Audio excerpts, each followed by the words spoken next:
What's up, everybody? I am your host, Brundlefly, a brilliant scientist who's not just a man in turmoil, but also a fly. And that is my co-host, a pesky insect who wandered into the wrong telepod.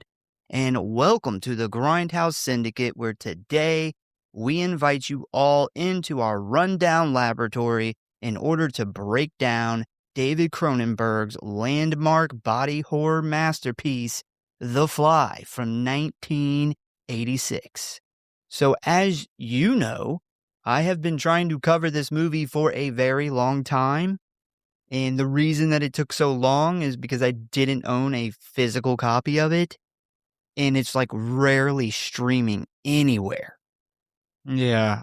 Scream Factory's the box set for it's been sold out for quite some time. I don't think I've ever seen it not sold out. Well, I finally said, fuck it. And I looked for it and I found it and I bought the box set. And here we are, only to discover as I was writing this episode, it just started streaming for free on Tubi.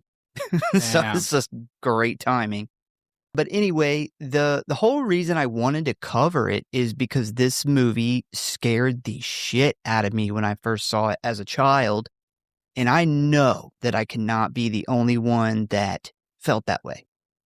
This movie is, I don't remember it scaring the shit out of me, but I remember it being like, holy shit, that's fucking awesome. Like the scenes where he like turns into like the whole climax, the very ending scene from pretty much when he loses his jaw and on, it was just like mind blowing. Like how in the fuck did they do that? My child brain could not wrap my head around how they pulled that off. Yeah, I think this movie has a lot to say if you look between the lines. It kind of covers relationships and jealousy, isolation, pushing the boundaries of our bodies in science, and the dangers of putting so much faith in technology, which is like a really big thing right now with like AI and everything and phones. And also, like, after doing my research for this, I really think that after listening to this episode, it's going to elevate people's opinions of the film and make it an even better watch like the next time around. Yeah, this movie also has such a 90s feel. I know it was an 80s movie. It was like 86, but man, for some reason, whenever I turn it on, it screams early 90s to me. And in that sense, I feel like it was kind of ahead of its time a little bit, but I don't know why. Like that intro, like just the very slow intro where they're going through the title card with all the colors in the back, just feels so fucking 90s. Yeah, I mean, I could kind of see that being like very early 90s, and most of that is like the outfits, the hairstyles. I mean, there is a little bit of overlap kind of blending with the late 80s to early 90s. A lot of early 90s stuff could, easily be confused for 88 or 89. Yeah, we don't jump into a new decade and everything just, flip on a switch. It definitely slowly blends out, and you can definitely feel some influence on what would be a big thing in 90s movies. Like the whole plot, like it like ticks. When I think it ticks with the awesome practical effects and the over-the-top stuff. Great film. Like that's what I mean when Ticks is such a 90s movie. Yeah. And that's what I get when I'm watching this. Yeah, I will say too before we jump into this thing, if you are a special effects fan, this is going to be a great episode because I was able to get a lot of the information of how everything was done. Yeah. So this is going to be a very special effects heavy episode. Yeah, that's where the horror lies. It is very much a body horror movie. Outside of that, not a whole lot of horror, but the body stuff, the body horror is fucking amazing in this movie. And overall, man, like this story, watching it this time, like something I never picked up on when I was younger is how fucking sad of a story this really is. Like, It's a tragedy, yeah. seeing your favorite character, your main character, the good guy, turn into the bad guy, and then the shithead bad guy kinda having to come in and save the day. Mhm. It's really fucking sad. Yeah, I did stumble across some information too that I think's gonna make it sadder, make it more tragic the next time you watch it. Yeah, I found out some stuff, behind the scenes as far as cast-wise that I did not know about. It makes sense chemistry-wise of Yeah. why everything clicks so well. So, with that being said, are you ready to dive into The Fly? I am buzzing to get into The Fly. Buzzing. I like it. Hello, boys and ghouls. If you want to stay up to date on what's going on with the show, talk about or submit your movie requests, or just say die, then I got good news for you. You can always find us at one of our social media accounts or our official website at Grindhouse.Horror.Pod.com, Facecrook at the Grindhouse Syndicate Horror Podcast, Instascam at grindhousesyndicate.horror.pod, and many gore, which you can always find links for in the show notes as always. And you know what I always say, the morgue, the merrier. So please subscribe or follow for alerts on new episodes. Now, back to the show, kiddies. Frights, camera, action. And if you really love us and don't want us to merge our DNA with an annoying insect, give us a review. The Fly is a 1986 American science fiction body horror film directed and co-written by David Cronenberg. The film stars Jeff Goldblum, Gina Davis, and John Getz. It is loosely based on a 1957 short story and the 1958 film of the same name. It tells the story of an eccentric scientist who, after one of his experiments goes wrong, slowly turns into a fly-human hybrid creature. It was produced by Stuart Cornfeld, Mel Brooks of Brooks Films, and SLM Production Group, and distributed by 20th Century Fox. It was released on August 15th of 1986 and had a budget of $15 million and a box office of $60.6 million.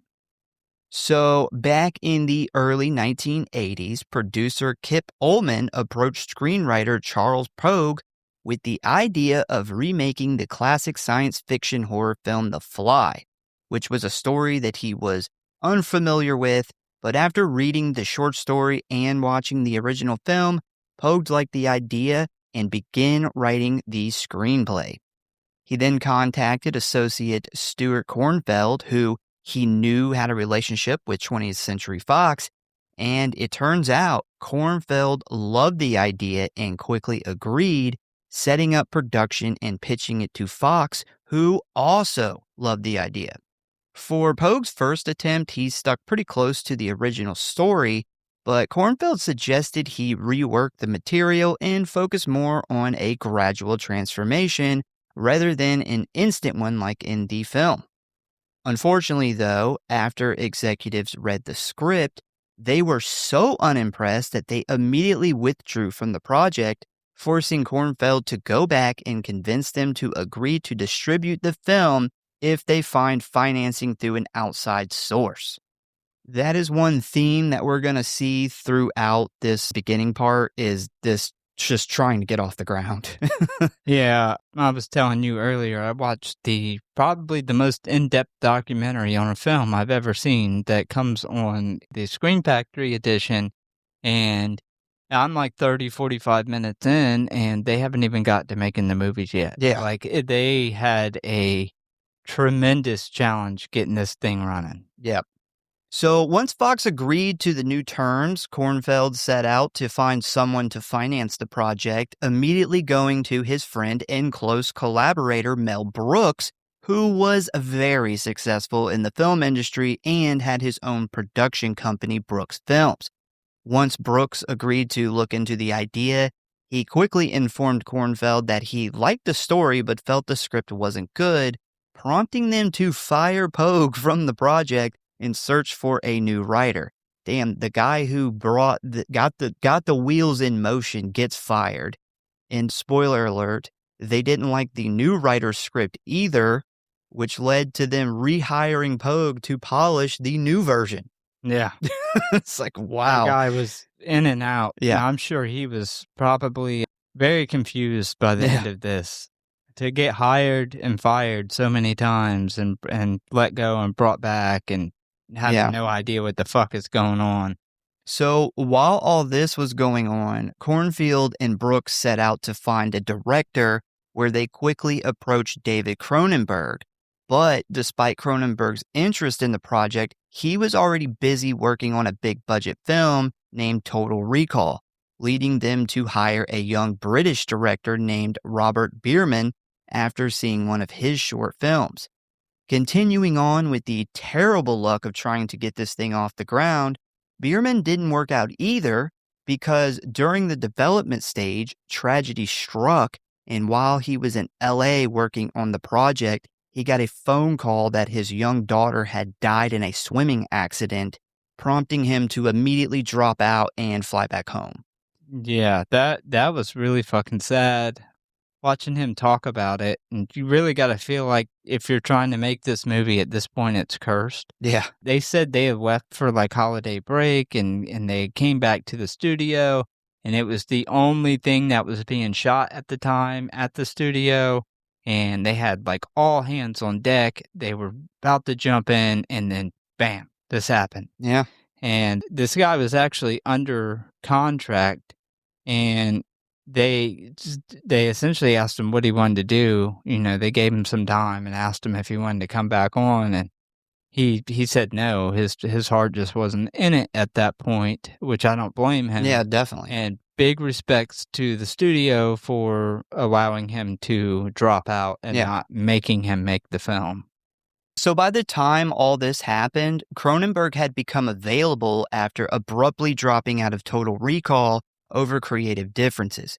Once Kornfeld and Brooks heard this, they immediately contacted him and offered him the job, where he informed them that his fee was $750,000 and he wanted a guarantee that he could rewrite the script personally.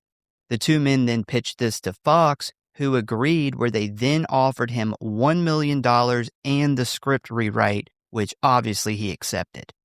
That's pretty crazy, though, that he was like, give me $750 and I'll do it. And they were like, just take $1 million. Yeah. That's crazy. Yeah, they said it was like the fastest deal in Hollywood that's ever went through. And the reason they did that is because this is such a Cronenberg movie. Mm-hmm. Like it was their first thought at a director, and he wasn't available. And then when he got brought back in on the project, one of the producers was talking to a friend of his who mentioned Cronenberg because it was such a Cronenberg type film. And that's when they told him that the Total Recall shit had fallen apart and that Cronenberg might be available. So that's just multiple people hearing about this movie and instantly thinking Cronenberg. Yeah. So I could definitely see them throwing an extra $250,000 just to sweeten the deal to make sure that they got him. It also keeps him on the hook, because everybody that is a part of this either gets fired or drops out or something happens. But so once everything was official, Cronenberg began working on the new script, leaving only one line of dialogue from Pogue's version. Despite this, though, Cronenberg insisted Pogue still get a writing credit, because without his version, Cronenberg would not have known which direction to take the story. Very cool of Cronenberg. You don't necessarily have to get a writing credit on what ends up being this huge movie with only one line in the whole script. That's crazy. Yeah, I think the original, the very first script for it was closer to the original and the short story, which is, you know, a tiny fly with a human head and then a human with a fly head. And as they kept rewriting scripts, it came into the merging of a person slowly merging into a fly, which is what makes this movie amazing. Yeah, so I assume by the time Cronenberg got it that they had already kinda shifted the direction towards that, so I could see him giving him a writing credit for that. So once casting began, Cronenberg offered the main role of Seth Brundle to many big stars, including Pierce Brosnan, John Malkovich, Michael Keaton, and Richard Dreyfuss, just to name a few. But they all turned the role down because they didn't want to act while wearing heavy prosthetics. But you know who was down to do this? Jeff motherfucking Goldblum, who wasn't really a favorite choice by most of the production, forcing Cronenberg to put his foot down and give Goldblum the part. Now that they had their leading man, casting for other characters began, with Goldblum offering up his real life girlfriend, Gina Davis, as his on screen love interest, Veronica, which Cronenberg didn't really like the idea of working with a real life couple on a film, but after she read for the part, he gave in and he cast her as Veronica, which I personally think turned out fantastic. Yeah, it's funny, they said that she read so good, she was the first person to read for the part, and Cronenberg was like, "Alright, let's cast her."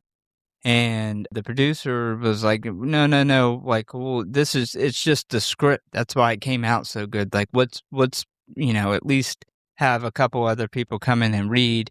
And they said they read a bunch of other women for the part, but nobody came close to what she did. So, I guess it all worked out. Yeah, the acting, both of them are great actors, but I think that the most important thing is the chemistry. They God, their have chemistry's so good yeah, in this, and, yeah. I had no idea they were in a real life relationship until after I watched the movie this last time, and, it makes it make a lot more sense of why their chemistry is so good. Yep. Now that we finally have financing, a distributing deal, a director, and actors, it was time to find the last really important piece to the puzzle, which, because this is a Cronenberg film, is obviously the special effects team. Chris Wallace, who worked on the film Scanners, and his team were chosen for the task of turning Goldblum into a half man, half fly for this project. Principal photography began on December 1st of 1985 in Canada, with Kleinberg Studio in Toronto being chosen as the main filming location, with the outside shots taking place in the Distillery District of Toronto. The film was shot on 35mm film, which was chosen by cinematographer Mark Irwin, who is known for his work on many iconic movies like Wes Craven's Scream, New Nightmare, The Brood, Scanners, Videodrome, The Dead Zone, and even some Tales from the Crypt episodes. So, that's a good resume to have. Yeah. Yeah, and that's just kind of the horror stuff I named. Dude has done a massive amount of hit movies. I had no idea that Cronenberg, up until this point, had really used the same team on all his films. Yeah. I thought that was a really interesting fact that I had no idea about. And apparently, they would just keep their schedule open all year, waiting for every year when the movie he was gonna make came up, he would hire on his crew, and that was part of his negotiations and agreeing to do a movie. And it's just crazy for like a 8 to 10-year period. All these people, and this is like the art director, the cinematographer, the special effects, like all these people, literally their entire salaries was based off of just waiting for the phone to ring for Cronenberg to call him up. Yeah, it seemed like that happened a lot more back in the 80s and 90s than we see necessarily today. Because I know, like, Romero did the same thing. Like, he tried to bring on a lot of the same people. We do still see that with some people, like Radio Silence is really good for that, kind of carrying their team through each movie. But I feel like a lot of the big, the great directors, horror directors from the 70s, 80s, 90s, did try to typically keep a lot of the same team together. But you would think for like art department and cinematographer and your special effects, but especially cinematographer more than anybody, the guy who's going to be shooting your movie, that is a very important part of your directing style, is how your movie is shot. So if you have somebody and you work really well with them, you would want to bring them on continuously. So, once filming and post-production was completed, the film was released on August 15th of 1986, where it earned over $40 million in the US alone, finishing its theatrical run with a worldwide box office of over $60 million, making it a certified hit against its just $15 million budget. And despite this being a horror film, The Fly received universal acclaim with an average score of 81 out of 100 from critics, and has been described as a remake that surpasses the original and exceeds the potential of the original story. Even critic Gene Siskel, who is known to absolutely hate horror movies, named The Fly as the 10th best film of 1986, with his partner Roger Ebert saying the movie was on his top 20 films for 1986. The Fly also won a bunch of awards that year, including Best Actor for Jeff Goldblum, Best Cinematography for Mark Irwin, Best Horror Film, and even an Academy Award for Best Makeup for Chris Wallace. Wow, you don't see horror movies get that kind of recognition very often. No, and I think a large part of that is Jeff Goldblum, like he hid the name he carries. But also, more than anything, this movie is horror. It is a body horror movie, but it is kind of a love story, Yeah. tragedy at the Mhm. same time. Yeah. And I think that's why it can resonate with people who aren't horror fans. Yeah, I agree. All right, so despite many different sequel ideas, The Fly 2 released in 1989 and was directed by special effects supervisor for The Fly, Chris Wallace. Unfortunately, though, Cronenberg was not a part of the project, along with Gina Davis, whose character is briefly played by a different actress. Jeff Goldblum does appear in archival footage, along with John Getz, who reprises his role as a now disabled Stathis Boranis. Unfortunately, though, the sequel was not held in such high regards as the first film, but it's still not a bad movie if you are a big fan of the original. I personally think the sequel's okay. It's I definitely not as good as this, but I have not seen the sequel. oh, well, I have it, so you'll have to give it a watch. I like it. Up until you got it is the first time that I've ever known somebody who had the sequel. No, wow. So Rennie Harlan, who directed Nightmare on Elm Street 4 and the new Strangers trilogy, was dating Gina Davis in the early 90s and expressed interest in writing and directing a sequel to The Fly, where Ronnie would give birth to two twin boys. Thankfully, that never got off the ground. I don't think he's a bad director, but I'm not a big fan of Rennie Harlan's stories. So, yeah, I don't know about that. That new Strangers trilogy is bombing, man. And I watched the first one and I was like, this sucks. The new Strangers trilogy? Yeah, they're about to come out with a third one already. So in 2003, Todd Lincoln announced that he was working on a remake of the film, but it also never made it past the development stage. And then in 2009, David Cronenberg himself announced that he was writing a script for a sequel to his 1986 version of the story, but opting to not continue the story of any of the original characters from the film. The script was finished and submitted to the studio, but in 2012, he gave an update to the project in an interview, basically saying that Fox thought that the script he wrote would cost too much to make, and they wanted a more low-budget approach, forcing the project to stall. That's fucking crazy. The original, writer-director of The Fly, years and years later, writes a fucking sequel and they don't want to pay for it. Yeah. That's crazy, dude. That's just mind-blowing.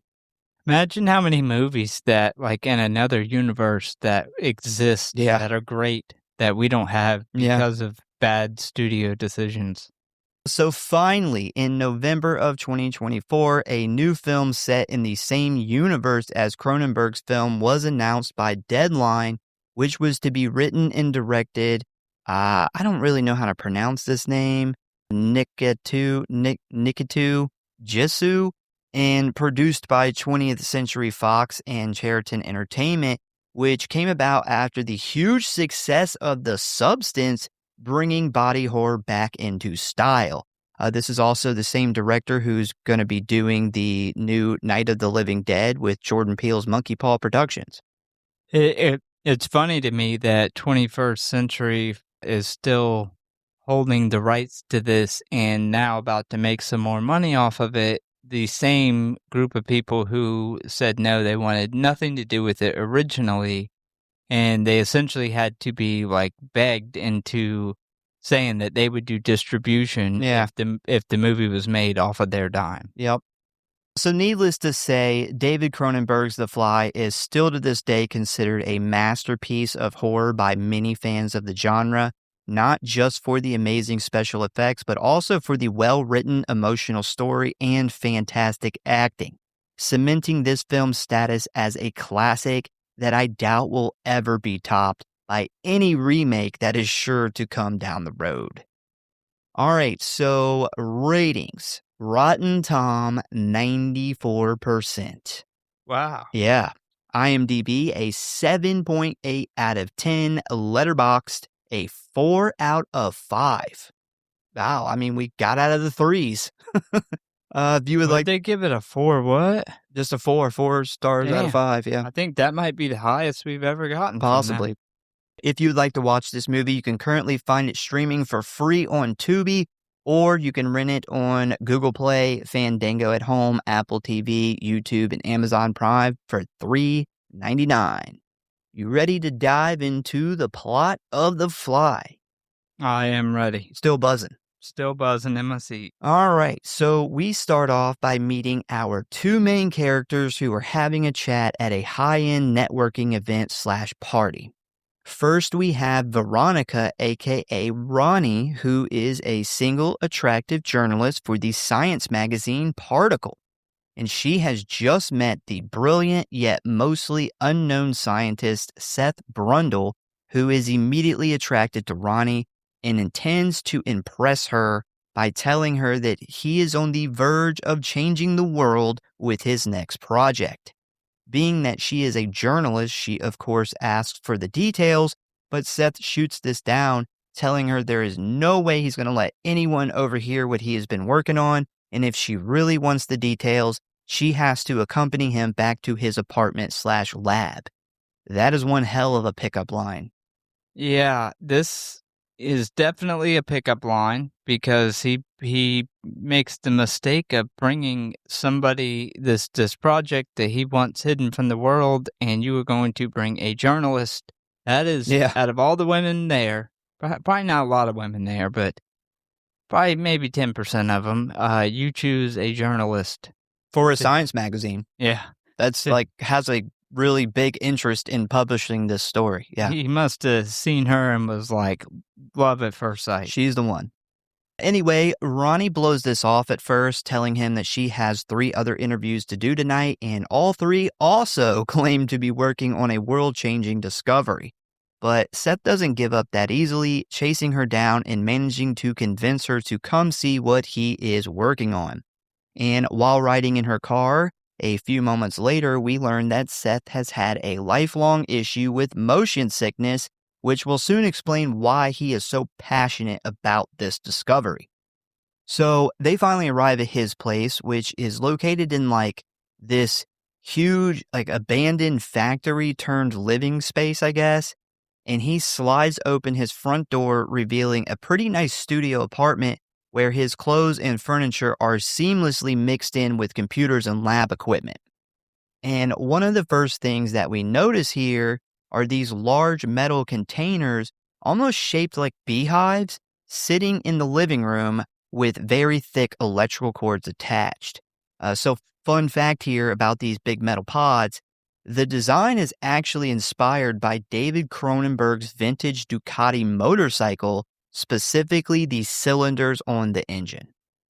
Yeah, which when you know that and then you look at them, it becomes very obvious. Yeah, that's pretty cool. This is a very 90s dirty lab. That's another thing I say, although this is 80s, it reminds me of the 90s, a very Tales from the Crypt, mad scientist lab / apartment. Yeah, I can agree with that. So Ronnie kind of makes fun of these things at first, calling them vintage phone booths, which causes Seth to crack a smile, jump up, and turn one on, telling her he calls them telepods, which are controlled by this big-ass computer station right in the middle of the room. So she's like, telepods? Cool, like, what do they do? Prompting him to crack another smile as he asks her to hand him something personal of hers. Ronnie, not really taking this very seriously, she decides to play along, removing her pantyhose from her right leg and handing it over to Seth, who then places it inside one of the telepods and activates the computer. She then looks inside the glass door at her stocking when suddenly a bright flash occurs, accompanied by a loud swooshing sound, leaving her stunned as the item has now completely disappeared. And at first, she thinks he has somehow disintegrated it, not really being like that impressed.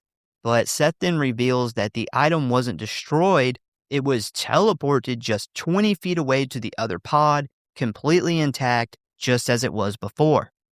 And this, of course, leaves her stunned as she then secretly pulls out a brick-sized tape recorder, hits record, and places it in her jacket pocket, just as Seth begins to explain in a very basic manner how it works. And in a nutshell, what the computer does is it figures out what something is made out of, disintegrates it into like a bunch of tiny pieces, moves it across the room to the other pod, and then puts it all back together again just as it was before. It's very much like Willy Wonka. I thought of the same thing It's because like weird. that's exact. Like I remember in Willy Wonka, I haven't seen the movie in forever, but he said it was similar to like how television, like they send out broadcasts. Yeah, like waves, like Yeah. television waves, the Yeah. signals sending the little pieces and then putting them back together. And it's the exact same premise. Yeah, maybe that's where they got that from because it's dead on. I don't know, man. I will say Seth, I thought he's clearly not a ladies' man. He does not talk to a whole lot of females. Seems like his life is mostly work. Yeah. And in his apartment. And he was doing a whole lot of striking out. He even tried to like serenade her on the piano when he first walked in the apartment, which did not work. Didn't very work at well. all. But when she took that thigh-high stocking off, I was like, oh, okay. Yeah. He might be getting in the door here. So as Ronnie sits down at the kitchen table, still in shock, she asks how he figured this out without anybody else helping or finding out. And he says that he doesn't really understand how it all works because he basically gets these other scientists to like build him specific parts and computers, and he just assembles it all together, which is how he managed to keep it a secret for so long. And he also tells her that this is all funded by a major corporation named Bartok Science Industries, who gladly leave him alone because he manages to invent stuff with a very small budget and no team to pay. So what it sounds like is all this technology already exists. He is just the first one to put it all together and make it work. Yeah, he's like the contractor or the manager. Yeah. Like, yeah, there's a bunch of small stuff that people already do, but I kind of figured out how to use them and what order to use them in and put everything together. Yeah, he's definitely teleportation's pretty dope. Like, that's a big one. Like, I honestly, I know he's trying to downplay it. Like, I just all this technology already exists, and I just tell people what to do. No, if you crack the code of teleportation, like, you're doing pretty good. I mean, that would put the shipping business out of business. That would change the entire fucking world. Yeah, I mean, that's massive, dude. Like, just you need something, you order it, and it fucking teleports into your house. Like, that's crazy. Yeah. And imagine like this whole space industry side of that too. Like you could put a pod on Mars, and then we could colonize Mars because you could easily get workers there and equipment. Definitely. So right after this, Ronnie reveals that she is recording the conversation with plans to write a story on Seth's discovery in Particle magazine, but Seth is blown away by this, explaining that this was more of a personal and private conversation, and he doesn't want to go public with this yet, partially because he hasn't even informed Bartok Industries about this invention. She immediately becomes defensive, claiming he knew that she was a journalist and the whole reason she was sent to the party was to sniff out her next big story. Seth begs her for the tape and not to reveal this to her boss, but she scoffs at this notion, grabbing her bag and rushing out of the apartment, leaving him stunned in the doorway. The next day, we see Ronnie showing the tape to her boss and editor, Stathis Boranis, who is very much your typical 1980s rich, clean-cut, smug, yuppie type with a big corner office and a skyscraper. And after the tape finishes, Stathis sits back on his couch, takes a hit of his cigar, and smiles real big as he tells Ronnie that she is being conned and what she saw was just some kind of elaborate magic trick. But right as he dismisses her claim, he is alerted that Seth is in fact standing right outside his office door. He then invites him in and tells him that they can use his office to talk as he heads out to a prior engagement. And this is where Seth proposes an idea to Ronnie. What if she holds off on writing the story and instead documents his progress until the machine is completely finished, where she can then write a book about it? And the reason that he doesn't want this out yet is because he still can't teleport living objects. And after pondering this for a minute, Ronnie agrees. I completely agreed with her. How in the fuck would you bring a journalist who you know is a journalist? Yeah. She's made that very clear. You bring her back to your apartment. You show her the most amazing invention that's ever been invented.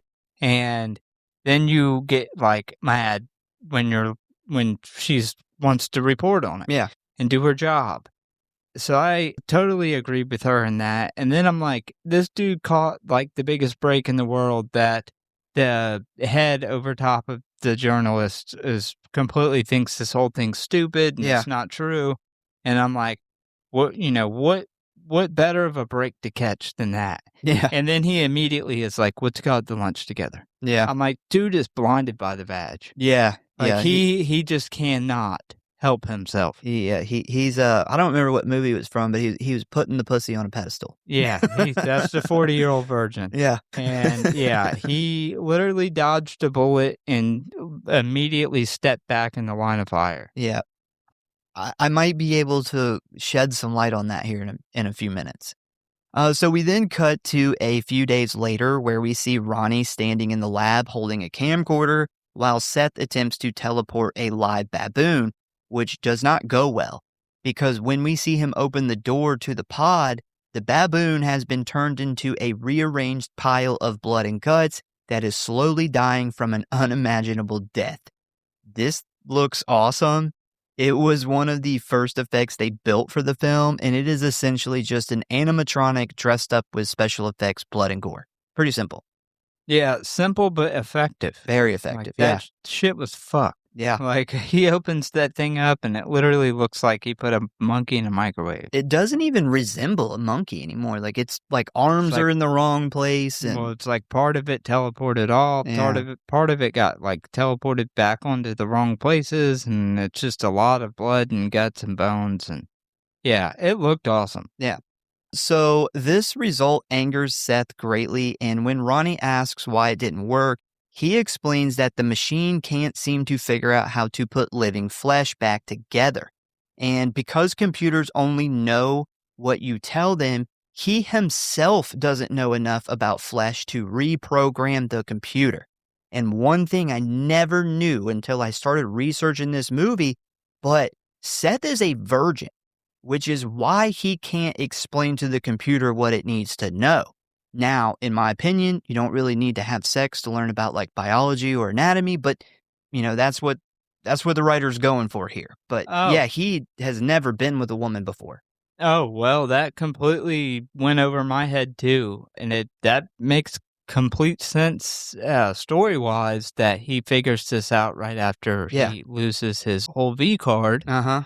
But yeah, that's definitely not an obvious thing at all. I don't think that you're a scientist and you don't know about biology. There's something in biology you just can't learn without getting a good nut off. I guess. So after realizing this, Seth gets a little bummed out, which causes Ronnie to feel bad for him. And after a brief conversation, she starts coming on to him, eventually leaning in for a kiss, where they soon do the sex. We then cut to after, where Seth accidentally rolls over on a microchip which lodges into his back, prompting Ronnie to gently remove it, leaving behind a few small cuts to his skin. Now, this doesn't really bother him, but it does become important later on. Also, after a brief conversation with Ronnie about how the skin of a human has the ability to enact so many emotions in other humans, Seth realizes what the computer needs in order to finally teleport living creatures and put them back together correctly. He then tests this theory with a raw piece of steak, where he explains that because the computer can't taste what a steak should taste like, it is attempting to interpret this itself. So Seth realizes that he has to program what a steak should taste like into the computer, so it now understands which is what has been missing this whole time. And after he does this, he tries again and the steak tastes just like its non-teleported other half. And while he's working on this, we then see Ronnie go to a store to pick up a gift for him when it is suddenly revealed that her boss and ex-lover, Stathis, is following her. You know that Seth was totally like super into the sex that's going on here when an entire chip stabs deep into his back and he doesn't notice it until after. He thought it was part of the sex. Like he's like just entranced at that point.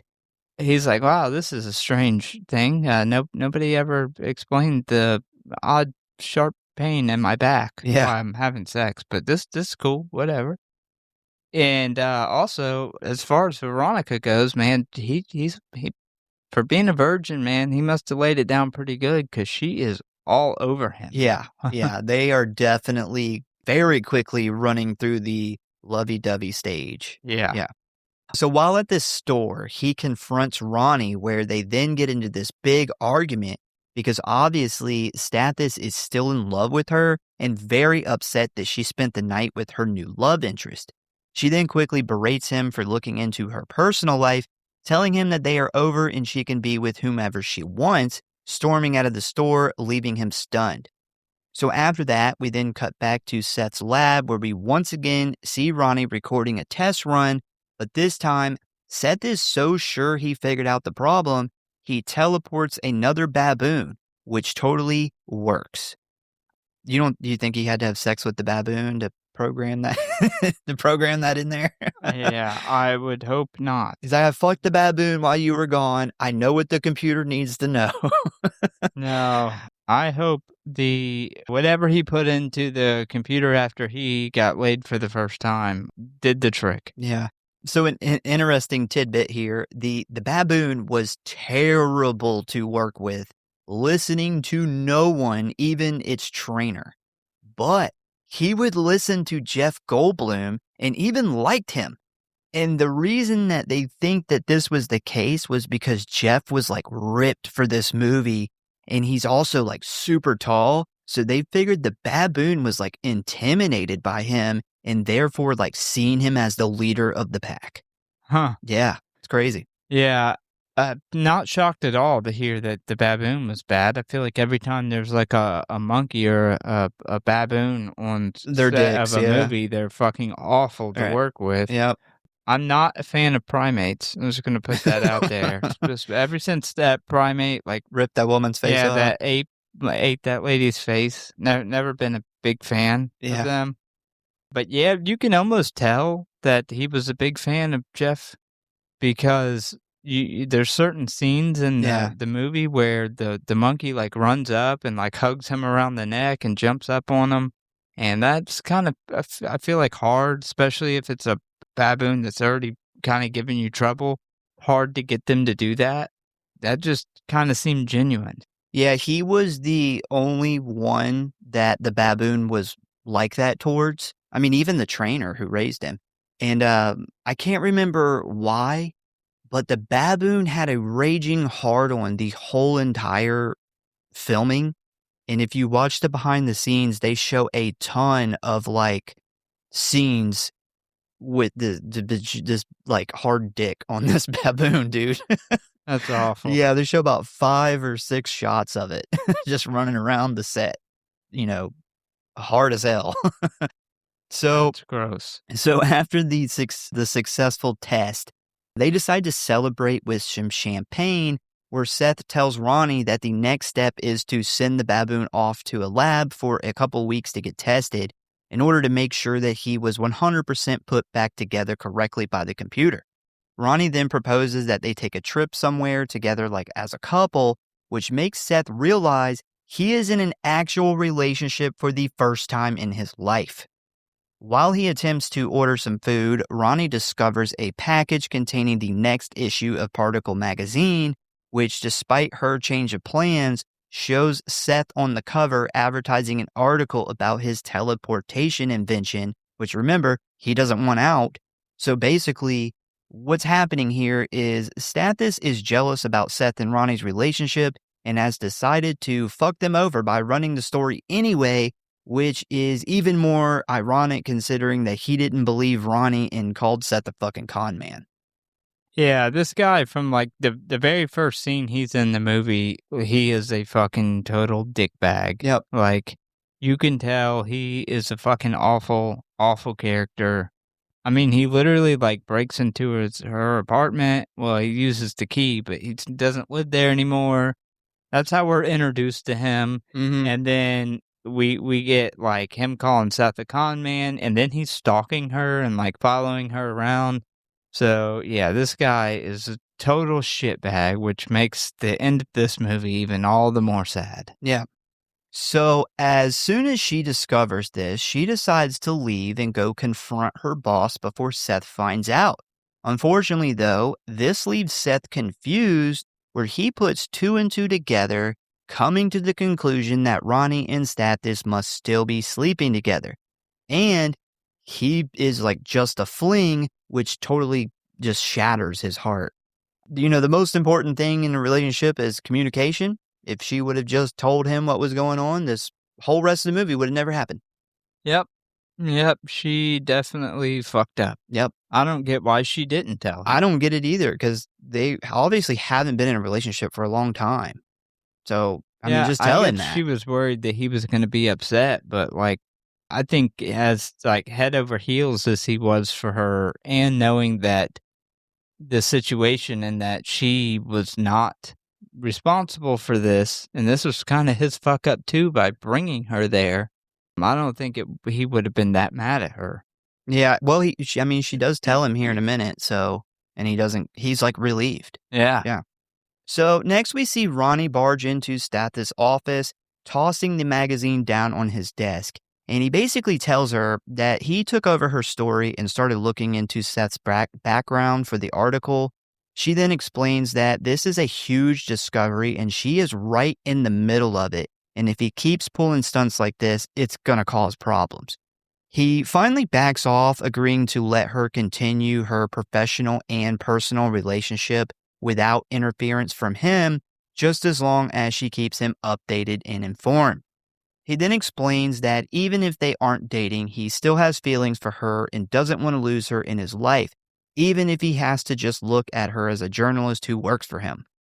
While this is going on, we cut back to the lab where we see Seth is still drinking the champagne, pacing around the room, talking to the baboon about how Ronnie is still sleeping with her boss and essentially just using him for the story.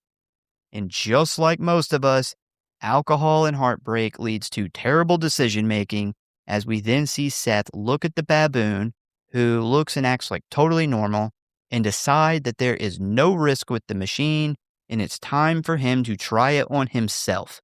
And while he is setting everything up, we keep seeing a housefly fly around the room, specifically annoying the shit out of the baboon, where it then flies into the telepod as Seth opens the door remotely from the computer. He then climbs inside, placing the system on a timer, and as the door shuts with a nervous and naked Seth sitting there, the camera focuses on the outside of the pod, revealing the fly who is now sitting on the inside window of the pod undetected.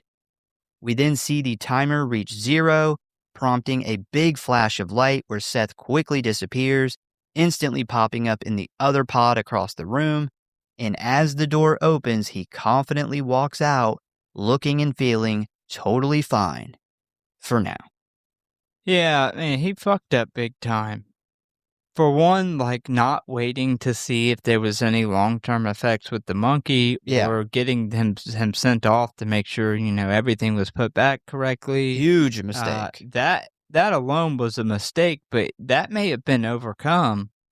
But knowing how the machine works and that it takes the particles and breaks it down and sends it over, you would think as a scientist, you would make sure that every bit of that machine was clean whenever you did a experiment in it, especially it being yourself. Yes. Like you would think you would wipe that thing down as clean as possible to make sure that there was no even like small bugs or anything like that in there.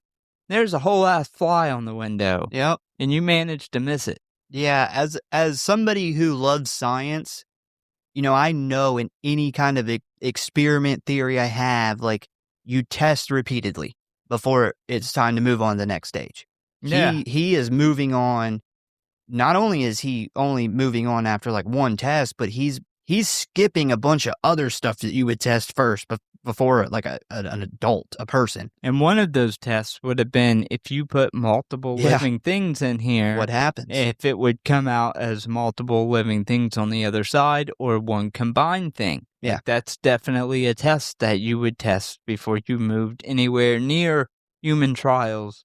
And then if you were going to try a human for the first time, even if you've done animals successfully and it's worked out, and you take somebody like dying on hospice and like pay their family like X amount of money. Somebody's willing. Agree to do it. Mm-hmm. So despite the fact that he just pulled off one of the most amazing discoveries of all mankind, he is a little bummed that Ronnie wasn't here to see it. So a few hours later, Ronnie returns to the lab where she finds Seth asleep in his bed, opting to wake him up with a kiss. He pretty quickly tells her that he teleported himself while she was gone, which greatly upsets her, telling him that he could have killed himself. He quickly admits to her that he was drunk and upset, where he then straight up asks her if she has been sleeping with her boss. Ronnie, who's like stunned by this question, immediately says no, that he is just an old boyfriend she met while in college, and he helped her get started in journalism. And despite the fact that he is still in love with her, there is nothing to be worried about, causing Seth to breathe a sigh of relief. After this conversation, they then start making out, which of course leads to them making love again, when suddenly the camera pans down to Seth's back, where he has those little scratches from the microchip, and it reveals a couple of really small black hairs growing out of this wound. Fast forward to later, where we see an exhausted Seth and Ronnie asleep on the bed as a fly zooms around the room, when suddenly a still asleep Seth grabs the fly out of midair with his hand, waking up, opening his palm, and realizing what he just did, immediately getting out of bed. We then fast forward again to the morning, where we see Ronnie get out of bed and walk into the main room, where Seth demonstrates his unbelievable new strength and balance, resembling more of an Olympic gymnast than an introverted scientist. Yeah, this dude's like fucking like flipping on the bar, like running across the ceiling and stuff. And Veronica is clearly very turned on by watching him do this. Yeah, he's all like ripped and sweaty, and she's just like, oh man. Yeah, I would think that she would have some concern, like, especially judging by his reaction. The first thing I would ask was, could you do that before? Could you do that before? But judging by his reaction, it's very obvious that he could not do that before. But she doesn't even acknowledge it. She's like, I'm too turned on. Yeah. They then go out for some shopping, where they stop at a cafe for some coffee. And this is where it really becomes apparent that something's going on with Seth here, because he is just like nonstop talking, not giving Ronnie any time to respond, along with constantly putting spoonfuls of sugar into his espresso.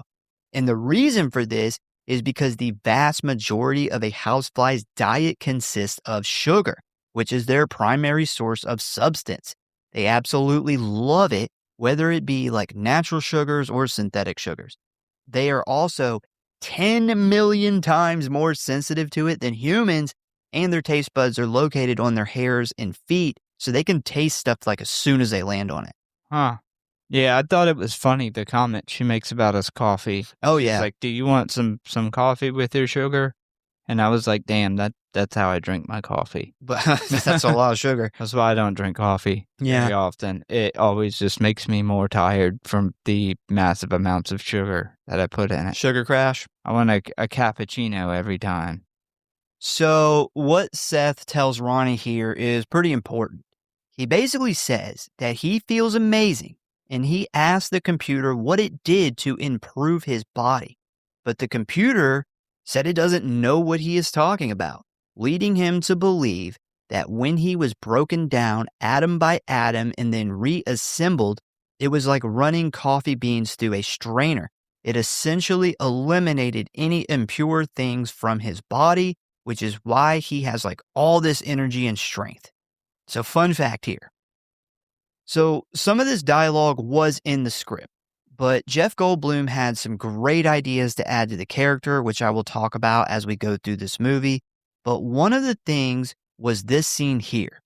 So, as he was attempting to like put himself in the shoes of a man who's like merging with a fly, he came up with the idea that Seth would have so much energy, it would almost seem like he did like a ton of cocaine. So the night before they filmed this scene, he wrote a ton more dialogue for this, which is like what we see in the film. And essentially, he came up with 50% of this whole entire scene. Yeah. That's some good acting. Yeah. He brought a lot to this character. I don't think without what he brought to the table, I don't know if it would be as good of a movie or as talked about today. You know, it's funny, the main studio exec at 21st Century Fox at the time did not want him cast, but they said, if this is who you want to cast, it's your fuck up to make. Yeah. Which I give them big props for allowing them to cast him, although they were very much against it. But I think he very much makes the movie. Yeah, he Like, definitely does. his acting is perfect for this part. Yeah, and this is another funny thing. So, special effects supervisor Chris Wallace didn't want Goldblum either, and not because of acting or anything, but apparently Jeff Goldblum has a big features and a big face, Big ears and- and a big nose. and they said it would be really difficult to cast the prosthetics with somebody with those features. But Yeah, they but were when he like, found out who it was, he was like, "Yeah, he said, we'll make it work," which they did. So after this, they then head back to the lab where they end up having sex for hours until Ronnie finally collapses on the couch from exhaustion, despite Seth begging her to keep going.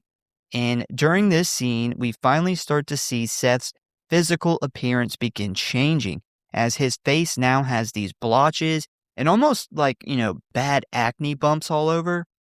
So according to special effects supervisor Chris Wallace, there were 5 stages for Seth Brundle's makeup as he slowly transforms into a human/fly hybrid.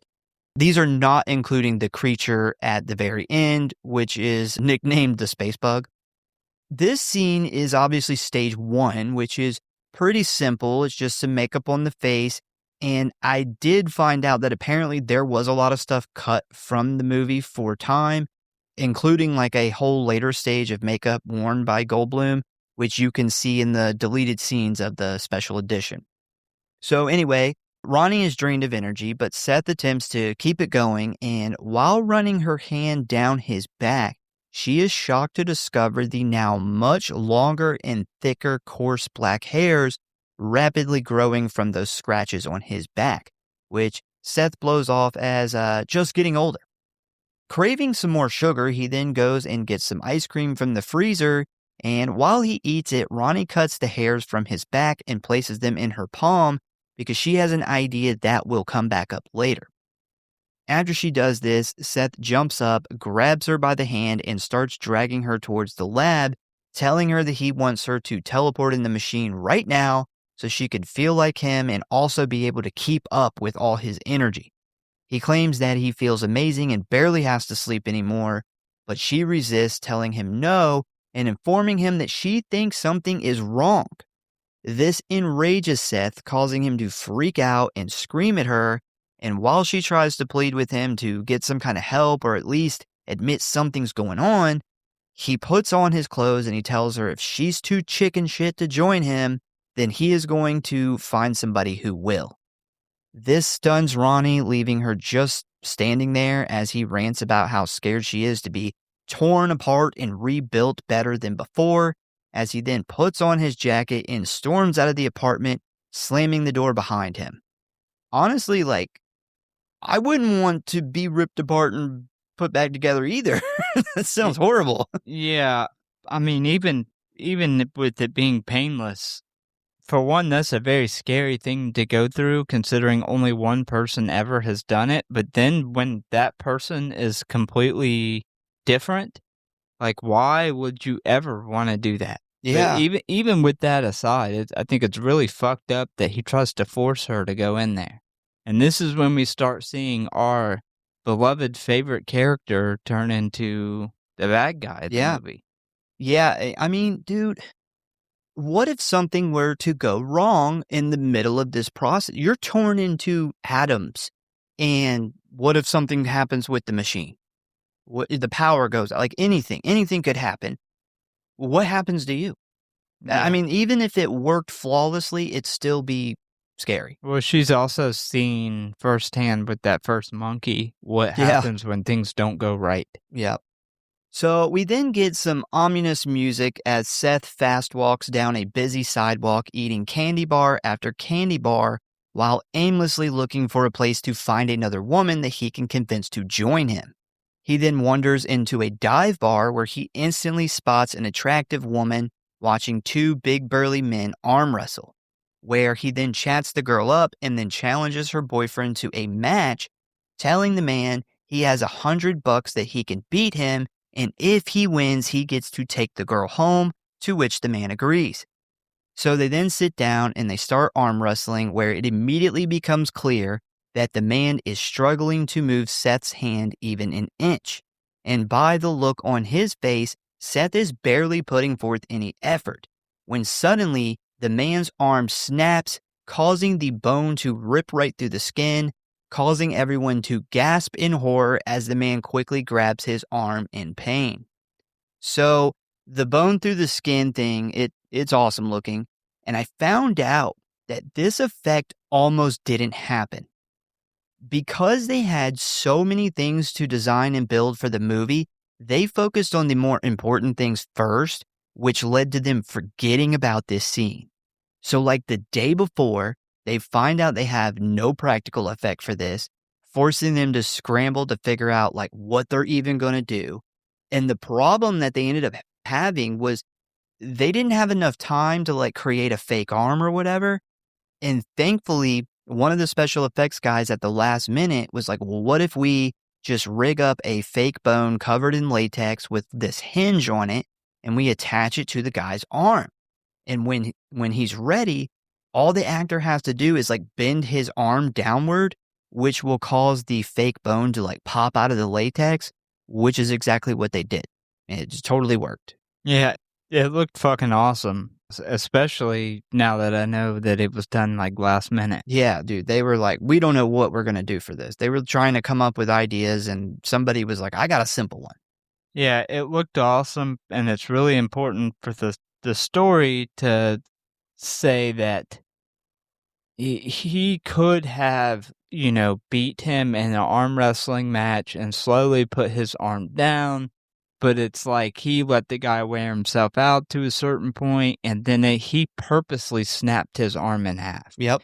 And that starts to show the mental change in him, Yep. the diabolical and it's to take this girl, the more alpha, I'm going to snap your arm in half and take this girl.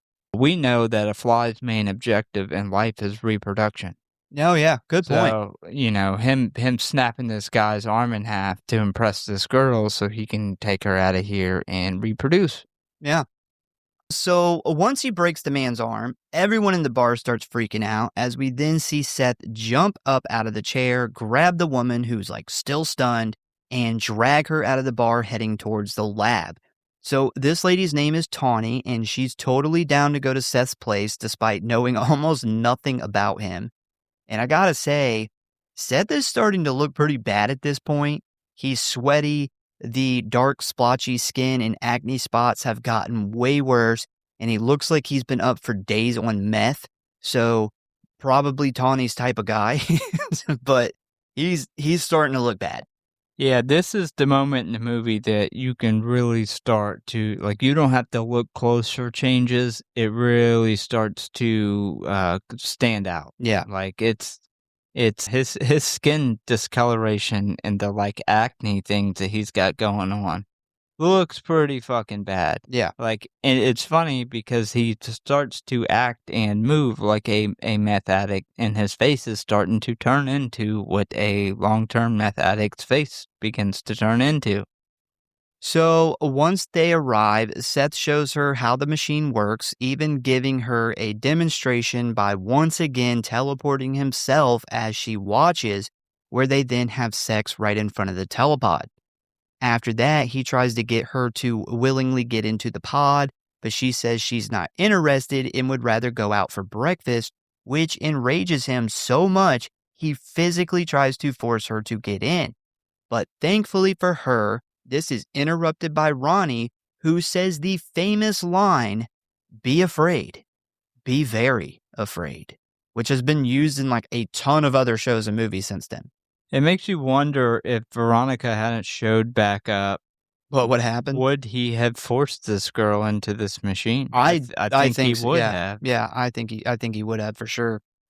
So after this happens, Tawny grabs her shit and heads out the door. She's like, "I'm out of here," leaving Ronnie and Seth staring each other down, braced for a confrontation, where she once again tries to tell him that something is wrong with him and he needs help.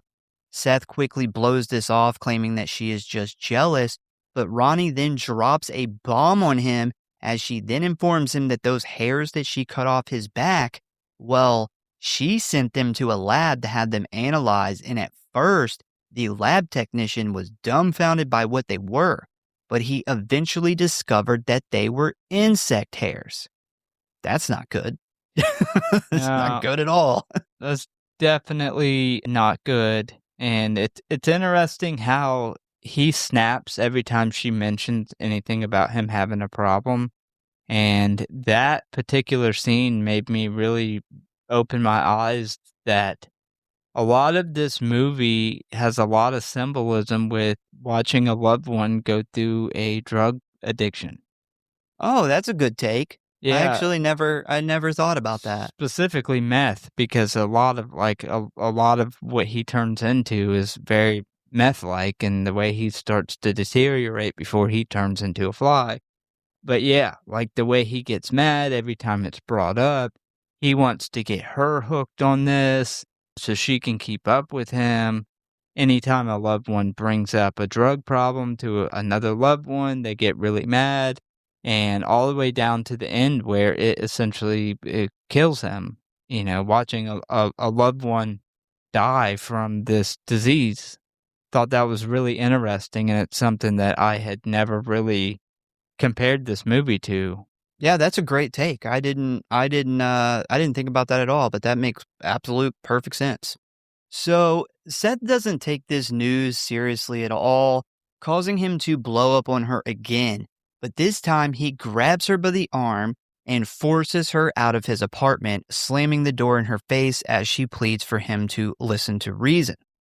After this, Seth then goes and looks in the bathroom mirror at his face, where he notices how bad he is starting to look, and he now has those same coarse black hairs starting to grow out of his forehead, nose, and cheeks, which are so strong his electric razor can't even cut through them. And while examining his teeth and gums, one of his fingernails falls off, leading to this gross body fluid to squirt out of the tip of his finger. And this leads him to the horrifying discovery that all of his fingers are like this, forcing him to realize that Ronnie was right and there is something wrong. Stunned by this news, he then sits down on the tub and says, "What is happening to me? Am I dying?" Now, the reason that this scene takes place the way it does is kinda genius. So, according to Cronenberg, this movie is really about when two people are in love and they go through something traumatic together, specifically when one of them gets like cancer or some other terminal disease that eventually kills them. And the reason this scene in particular takes place in the bathroom is because Cronenberg figured that the bathroom is typically where most people first discover that something is wrong with their body, leading them to go to the doctor where they ultimately get the bad news. Yeah, that was one that he told the actress who played Veronica to imagine playing the part like. Like, Yeah. you're in love with somebody and the person that you're in love with is gotten a cancer. Like, take The Fly and substitute that out with cancer and act out that way. And she said that really helped her, especially with them being in a real life relationship.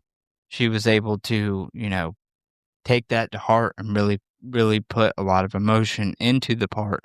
And I think that is another way to, we have a body horror film, and this right here is where the body horror really starts to kick off. Yeah. Things get really awesome, but you also have the horror side of, that symmetry with, a loved one getting cancer and when their body starts to turn into something else and you have to watch it and you have nothing you can do about it. And then the other way I've seen that too is with drugs and addiction, being a loved one and watching that. So although this is mostly a body horror film, there's multiple ways to look at it that it symbolizes other things that are very scary.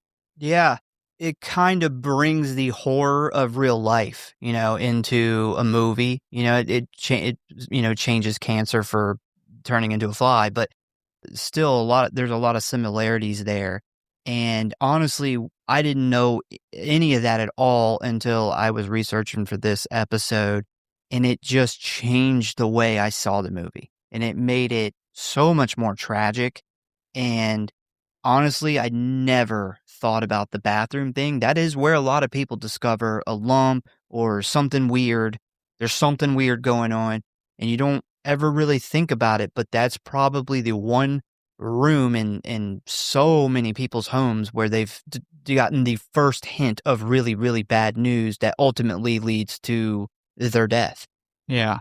Yeah, and I felt the same way with the drug analogy. Although that wasn't, I don't think their intended use for it, but it's so sad because everything is going absolutely perfect. They're talking about going on this trip together. He's got the girl that he instantly fell in love with. She has fallen in love with him. His invention's going really, really well. Everything's going good, and then he starts drinking. He thinks that she is still seeing her boss. He breaks down, uses the machine, aka uses meth for the first time, and it slowly crumbles everything in his life. And, whether you put cancer there or drugs there, regardless, it is a extremely horrifying thing that people deal with every day in real life.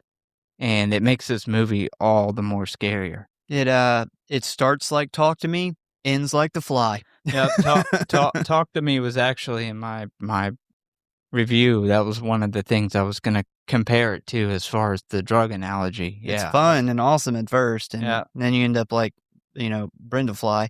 I am gonna come back to this scene in a minute, though, and I'm gonna talk about the special effects for it. Yeah, the fucking shit spraying on the mirror was awesome. So once he realizes something is really wrong, he then goes to the computer and brings up the info of when he first teleported. And this is where he stumbles onto something that doesn't really make a lot of sense because it has his information on one side and a secondary column on the other side, which shows the body weight of this other object is 0.003 kilograms, which of course is very small. So, upon digging a little more, he finally discovers that the other thing that teleported with him was a fly, which caused him to ask the computer, what happened to the fly afterwards. And the computer tells him that it fused them together at a molecular level, meaning that his DNA and the fly's DNA were combined, which is now causing him to turn into a part human, part fly like hybrid.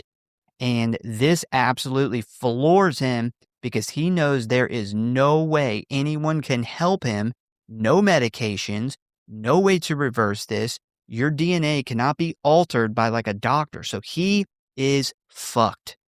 Yeah, imagine the horror when the word fusion came up on the computer. Like, that was just the moment where I put myself in his shoes, and when he's asking the computer all these questions and it came back as fusion, telling him that their DNA had been fused, like, especially somebody who is a scientist who knows Yeah. that there's no way that this can be reversed, had to been just absolutely fucking horrifying. Yeah, I don't necessarily think if I was in his position, I would have I don't know how long I would have let myself turn into a fly. I think at some point I would have just jumped off a building or something.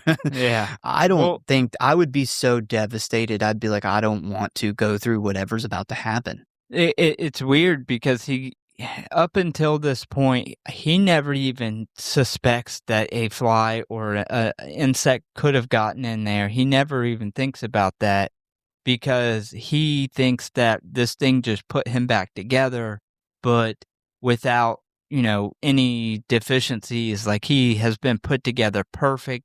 He is the perfect human body, and he feels so good. It's like a drug all the time. So he has had this constant euphoria, and then out of nowhere, he gets hit with this news.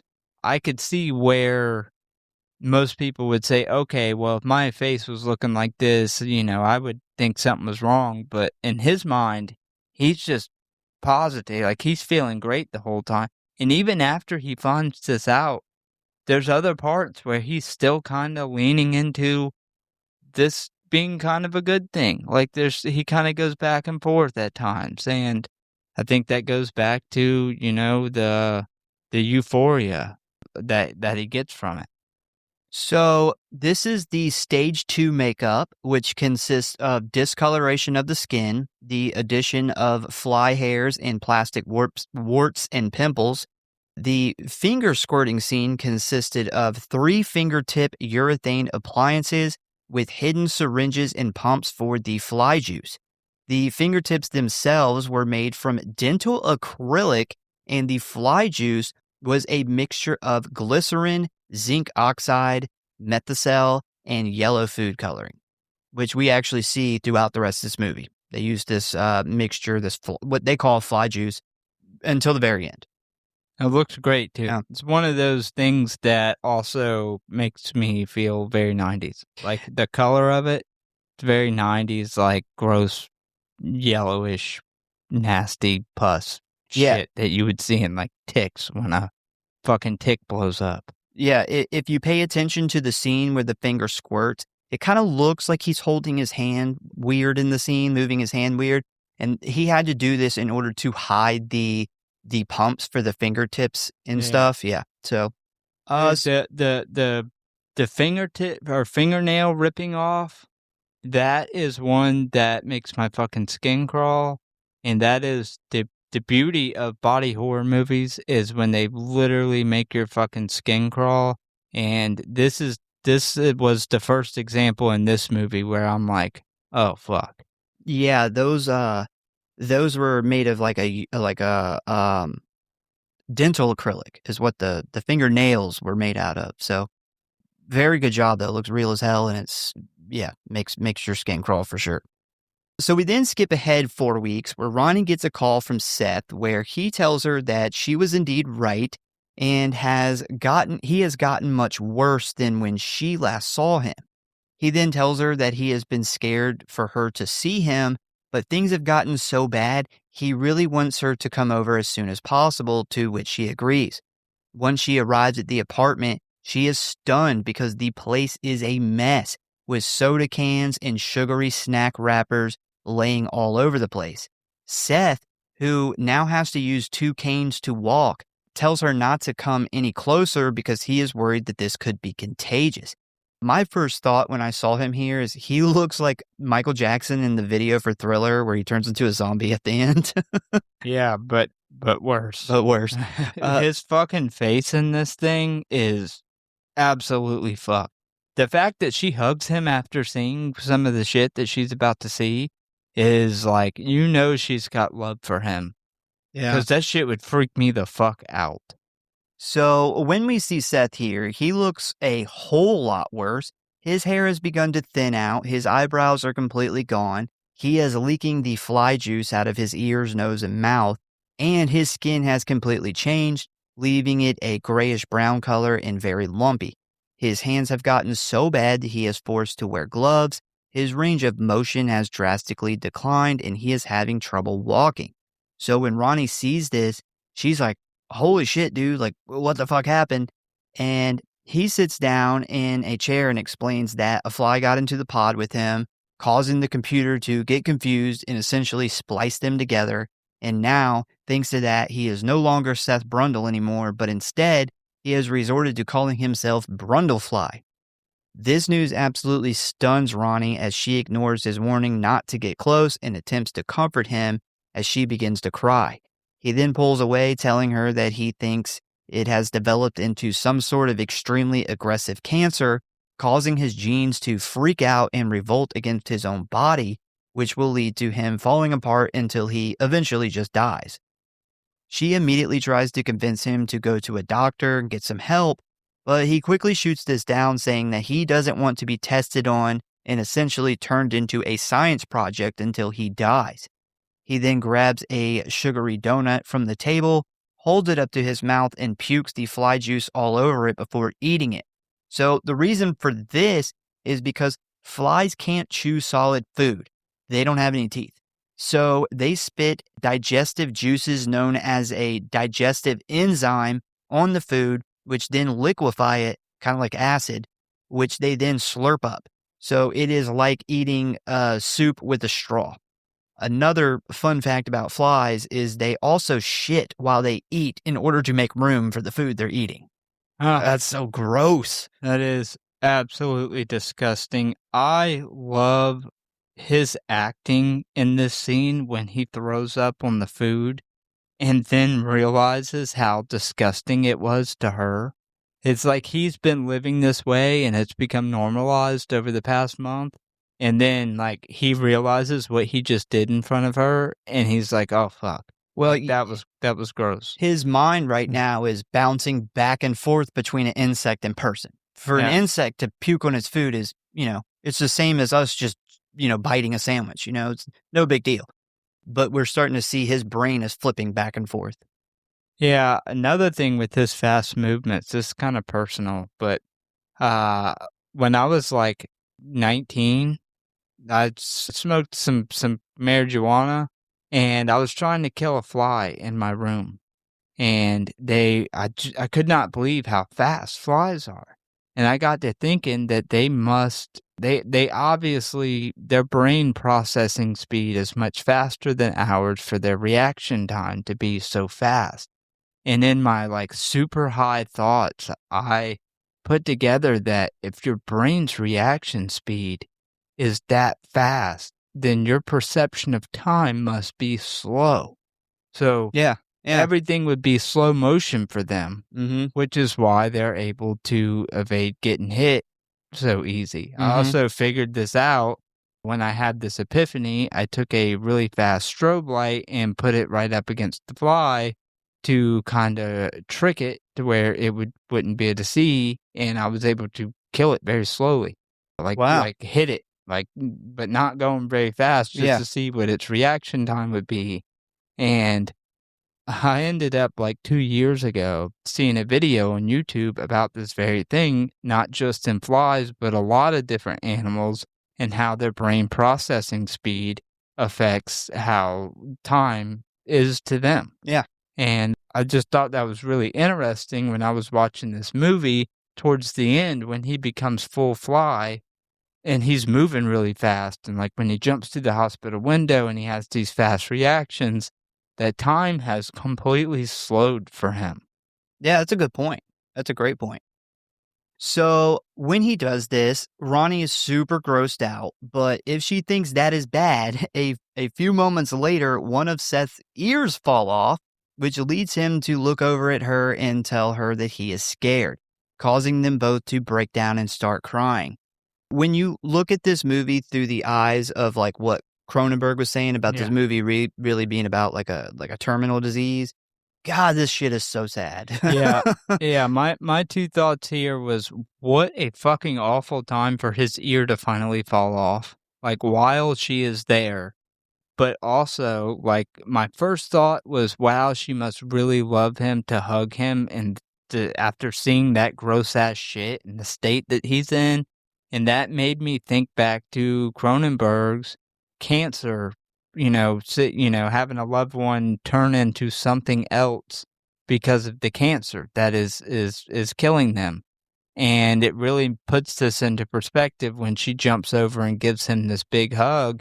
She's not disgusted by this, just as if you had a loved one, your spouse or somebody you really cared about, whereas people on the outside see that and are kind of creeped out.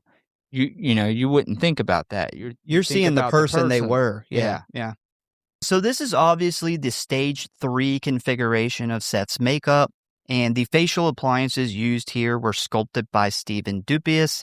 And what they had to do for this particular scene was build a trigger system on the side of this facial appliance, which would unhook the fake ear, making it appear to just fall off like we just saw. And the funny part about this was, for some reason, Jeff Goldblum, remember I was saying like his head was too big? So when they cast him to make the mask for this stage 3 and on, they couldn't get his ears. So they had to cast the ear of another team member named Michael Job instead. So it's not Jeff Goldblum's ear. It's another guy's ear. I wonder if they had to find somebody with big ears. Because apparently, according to the special effects guys, they didn't want anybody with big ears or like a big bridge in their nose. And they said Jeff had both of those two things. So they must have had to go around and like measure everybody's ear when they cast that. So after this, we then skip to the next day where Ronnie goes to Stathis and tells him about what's happened to Seth, essentially asking him for help. And he, without hesitation, immediately tells her not to go see him anymore. But Ronnie, who's in love with Seth, doesn't take this as an acceptable answer, as she then starts to cry, telling him she is not going to abandon him when he needs her help. He then sits down and thinks for a moment and tells her to record Seth and bring him the tape. And after watching it, if he really looks that bad, he will think about how to help him. After her meeting with her boss, she then heads over to Seth's place, but when she walks in, she doesn't see him anywhere. When he suddenly calls out to her from above, and as she looks up, she sees that he now has the ability to climb around the ceiling and walls using his hands and feet. And the reason he can do this is because flies use a combination of specialized sticky foot pads, which are also covered in microscopic hairy bristles, which secrete oils and sugars that create a glue that helps with adhesion. So this was obviously done with a specially built room, but it's a little different than the ones we've talked about before, like the Nightmare on Elm Street one. So for this one, they actually bought a huge 28-foot tall culverted steel cylinder, which was driven by a chain system similar to a bicycle. And this was designed and built by a man named Kirk Cheney, who was the construction supervisor for the film. And they had to build this steel carriage attached to a Ferris wheel style brace that was added to the opening of the cylinder for the cameraman, who was the cinematographer's assistant, Robin Miller, at the time to shoot the scene. This would allow the camera, but not the camera operator, to turn with the cylinder. And just in case this wasn't complicated enough, the crew had to not only build an exact replica of this part of the lab, but they had to also glue everything down for when the room spun, which includes all the candy wrappers and soda cans scattered all over the place. If you watch the behind the scenes, you can actually see Jeff Goldblum and Gina Davis playing around in these things. It's fucking massive, dude. Yeah. Yeah, this lab is much, much taller than, say, the room. Yeah, the room was from Nightmare on Elm Street. Yeah. And we already know that rig was massive to take a whole room and spin it. So the size of this fucking thing to be like a, I don't know, what, 15, 20-foot ceilings? It's like 2 stories of it's huge. Yeah, massive. That whole thing being able to spin like that had to have taken a incredible amount of time. And then just thinking about how fucking trashed his place is at this point. Yeah. For them to, and they probably didn't take this into consideration when they were doing the set design for, his place being trashed. And then when they realized they had to replicate that with everything screwed down, all the furniture screwed down, and then all the candy wrappers and cans glued down. Dude, that must have taken fucking forever. Yeah. Also, this is stage 4 of Seth's makeup, which includes a hernia-like bulge on the side of his torso made from latex foam. He actually quickly shows it to Ronnie in this scene. Unfortunately, they cut the scene that explains what it is, but you can see it on the special features if you like. I'm also going to tell you what it is a little bit later. The facial makeup is just a slightly altered version of the stage 3 makeup, but they removed the face and attached a more grotesque one, blending it into the head and neck appliances.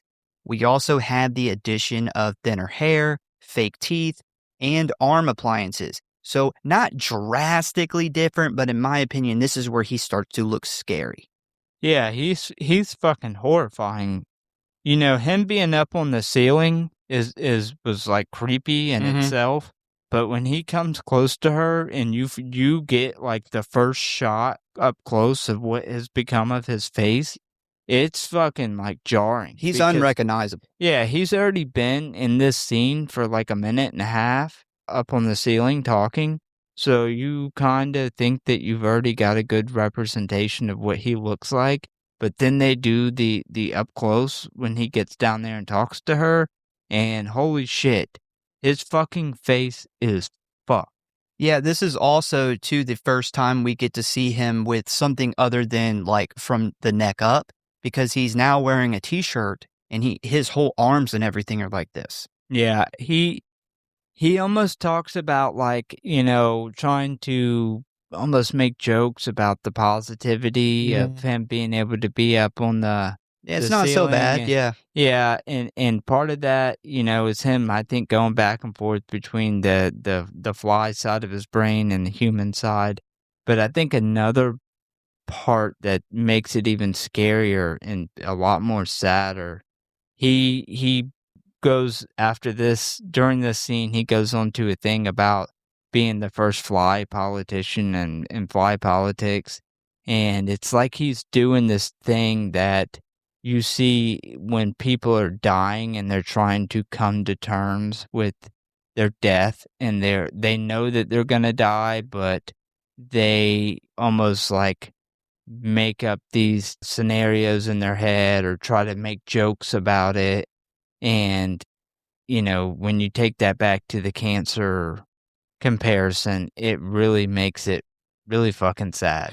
Yeah, I will tell you, you were very close to something that I'm going to talk about in the facts at the very end. You are on the verge, but you were right. Yeah, it's like him coming to terms with what has happened and almost trying to make jokes about it, and that back and forth between, being unrealistic and also, coming to terms and trying to make a joke about it. It's just really fucking sad. So once Ronnie sees this, it kind of makes her more exhausted with the situation. But for Seth, things are looking up because not only can he climb on walls, but he also has accepted that he is changing into a creature that has never existed before and not heading for death like he originally thought. But while telling Ronnie this, she notices that he has physically changed as well, and not like his appearance, but how he stands and moves, resorting to a more spontaneous, quick movements similar to a fly. Dude, that quick head movement and shoulder thing he does is so fucking on point. He really sells this.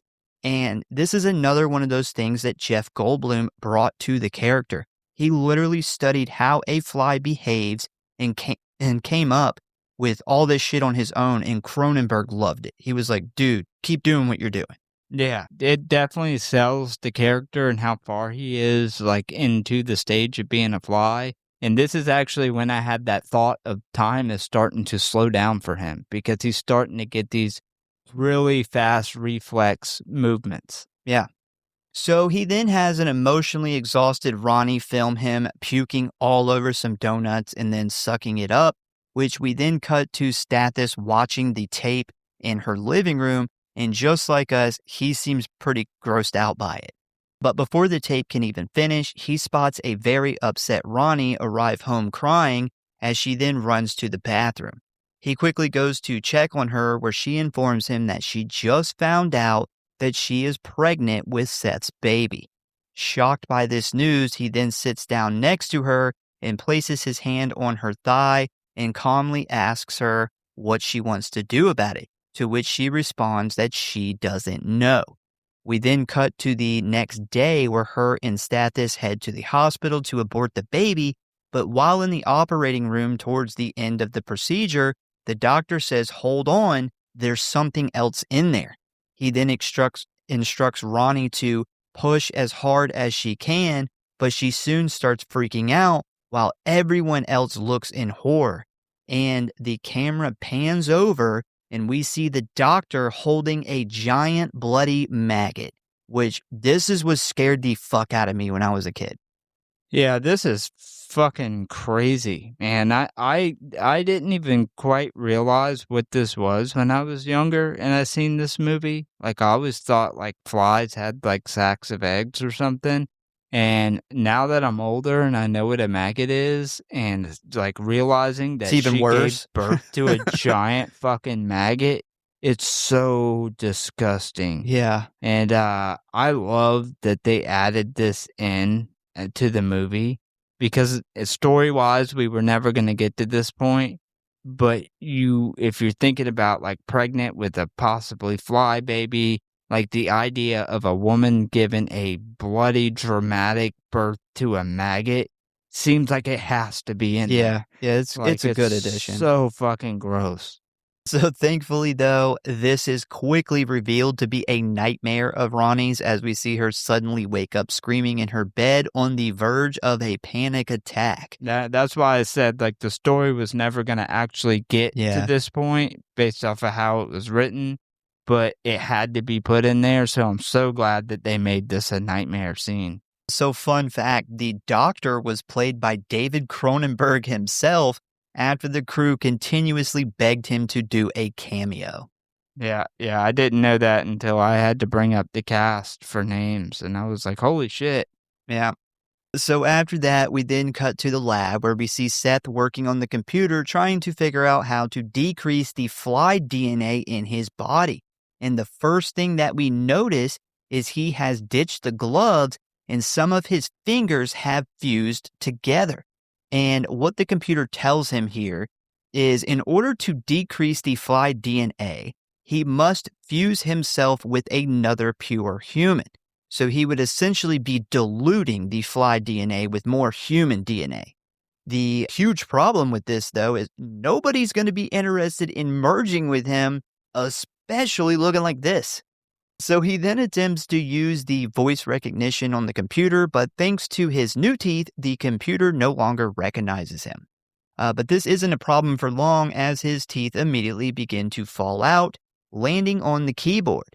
And as he takes them to the medicine cabinet, which he now uses to store all of his discarded body parts. Dude, I'm pretty sure his dick was in there. Did you catch that? I seen something that could have resembled a dick. I'm pretty sure it's his dick. And I was wondering the same thing. I did not rewind it to check, but I did catch a glimpse of it, and it did kind of look like a uncircumcised penis. So I had to watch this movie like every week. I had to watch it multiple times. And the second time I made sure I paid attention, it looks like an uncircumcised dick. Looking for dicks. Yeah. Pretty hard. Yeah. I agree with that assessment. Well, we do uncircumcised dick. Definitely not a circumcised dick, but if it is a dick, it's got to be uncircumcised. Well, we do see here, like right after this, like because he's wearing no clothes at this point, he doesn't have a penis. It's gone. So obviously it fell off. Yeah, I thought it was hilarious that he keeps his body parts that have fallen off in the medicine cabinet in his bathroom. Like, as a scientist, you would think he would put it in like a freezer or like a safe container or something. Nope. He puts, and it stinks like a motherfucker. Oh, yeah. I mean, this whole apartment's trash. Probably stinks anyway, but like deteriorating, rotting flesh. He just throws it in his medicine cabinet in his bathroom, which goes back to most of his stuff probably falls off in the bathroom as he's going in there to do bathroom things. Yeah. But yeah, thought that was hilarious and both gross at the same time, but it just fits his character so well. So this is obviously stage 5 of Seth's makeup, which was designed by Chris Wallace himself and is the last version played by Goldblum.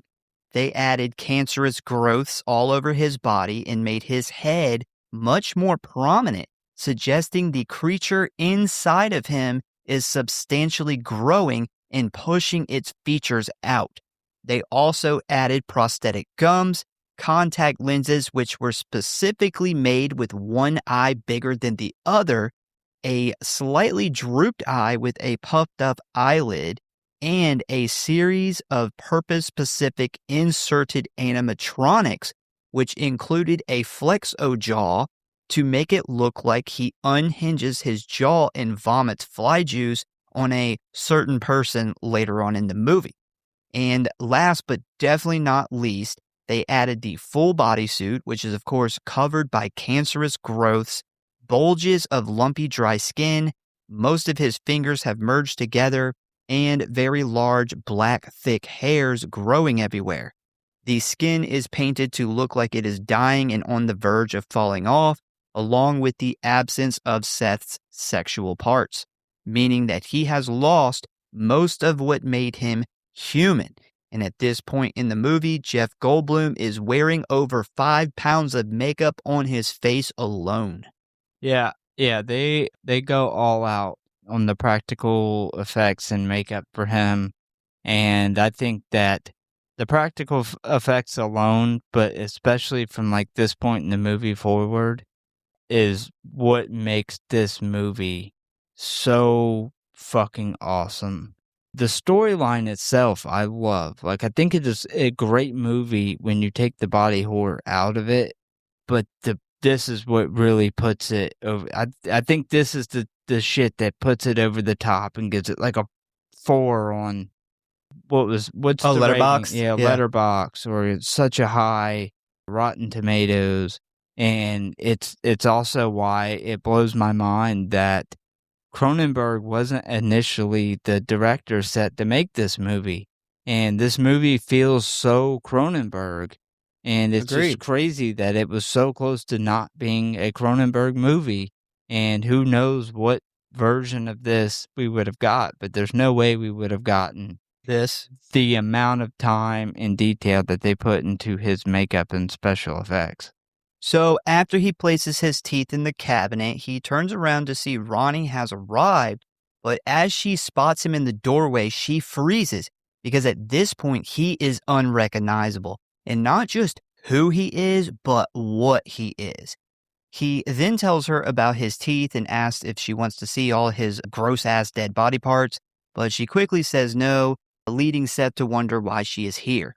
She then attempts to tell him about the pregnancy, but ends up stopping short and just saying that she wanted to see him while he is still him, I guess.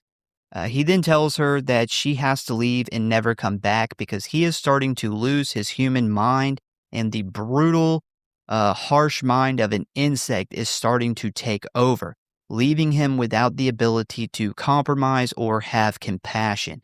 He then follows this up by saying he's an insect that dreamt he was a man and loved it, but now the dream is over and the insect is awake.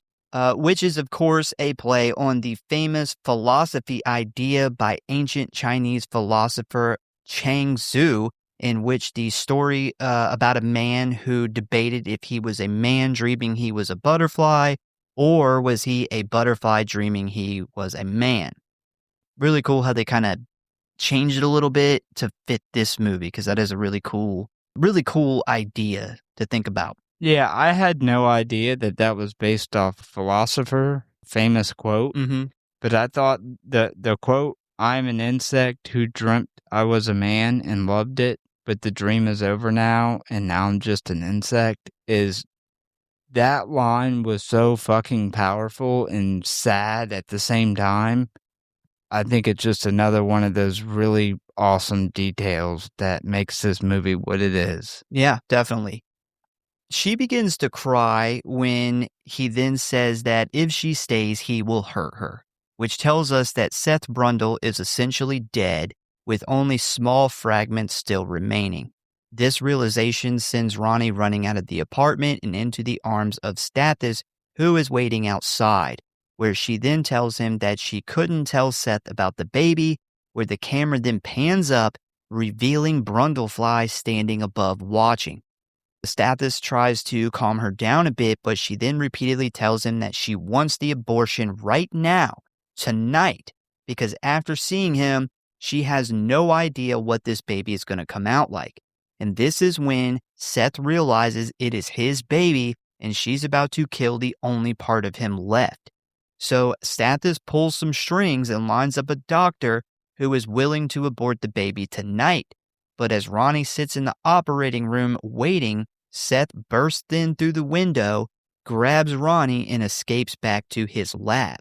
So, before we go any further, I want to point out three things that were originally supposed to happen right before this that got cut. So one, Seth actually started doing experiments blending other creatures together with his telepods. And one of those experiments was a monkey and cat hybrid, which comes out like super fucked up. And essentially, Seth chases it through the lab where he eventually corners it and brutally beats it to death with a metal pipe. And this was, in fact, filmed, and you can see it in the deleted scenes. Damn. Yeah, I'll tell you a reason why this was cut out. So the second one is a scene that was also cut that shows Seth climbing up a building when he suddenly starts having a severe pain from his side. When he finally makes it back to the lab, that bulge that he showed earlier growing out of his torso, well, it's actually a big-ass insect leg that pushes its way out of his body, forcing him to cut it off. You can also see that too in the behind-the-scenes features. And finally, the last one, which was never filmed, shows Seth eating out of a dumpster when he is discovered by a homeless woman. She ends up screaming at the sight of him, which severely pisses him off, causing him to attack her. And he uses his fly vomit to melt her face, and he then starts to eat her body. And just for a short moment, Seth's humanity comes back, forcing him to realize what he has done. the reason that all this was cut from the movie is because they thought it showed him like he's a little too brutal like the insect mind is taking over a little bit too strong for the next scene with the baby, with the Ronnie and pregnant and all this stuff, right?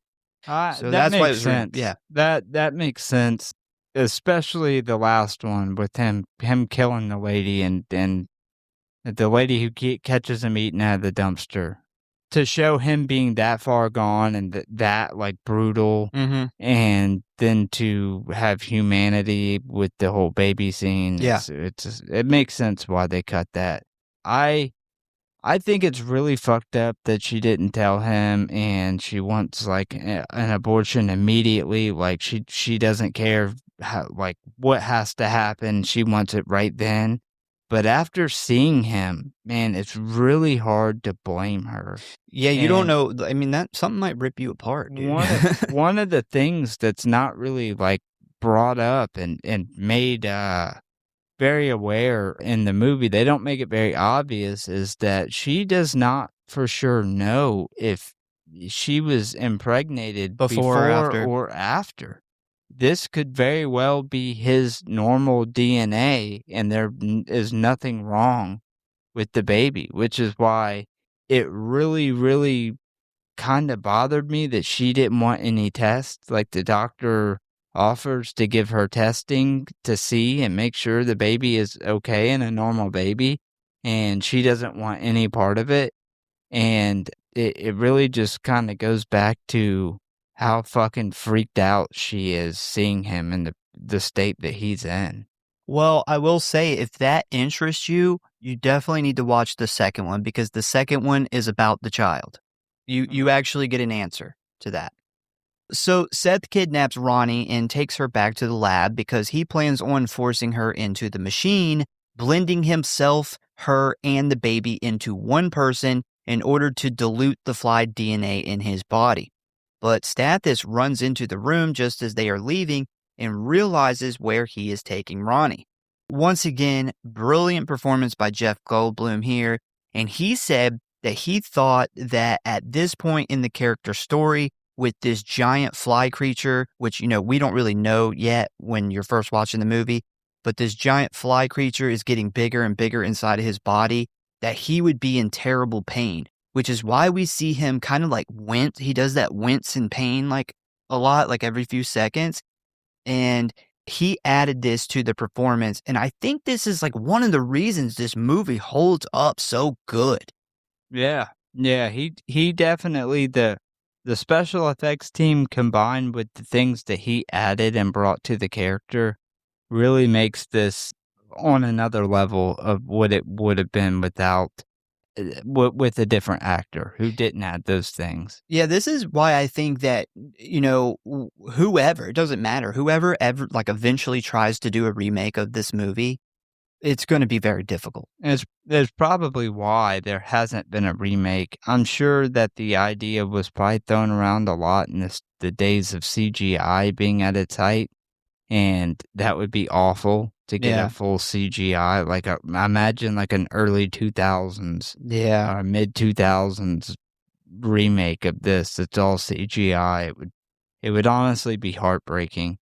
I do also like that he makes when he's pleading with her to keep the baby, and he makes the comment that is all that's left of the real me is extremely fucking sad. Yeah, oh yeah. Uh, This whole thing's so tragic. and it makes them throwing out those 3 scenes that you mentioned make even more sense for him to have the humanity and to understand that the last bit of his real DNA is in that child, and to have the humanity inside of him still, it would make those scenes a little too far to where they wouldn't make sense. So Stathis arrives at the lab where he pulls out a shotgun from his trunk and heads up with plans to save Ronnie and put an end to all this shit.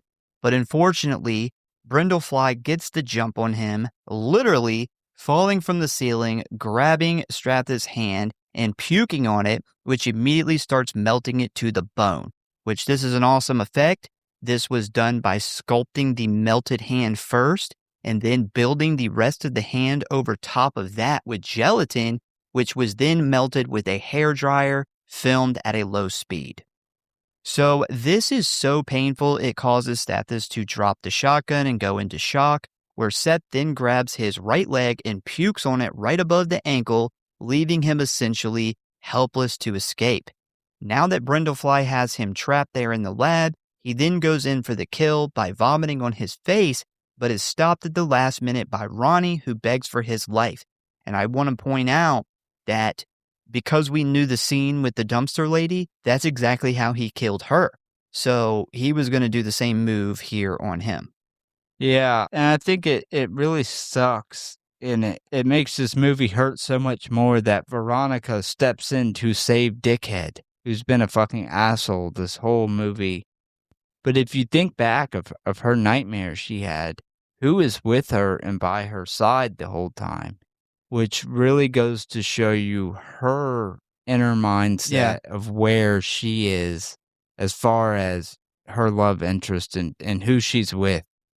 She clearly, if she has dreamed about giving birth and he is the one by her side throughout this whole thing, clearly she is, has feelings for this guy again.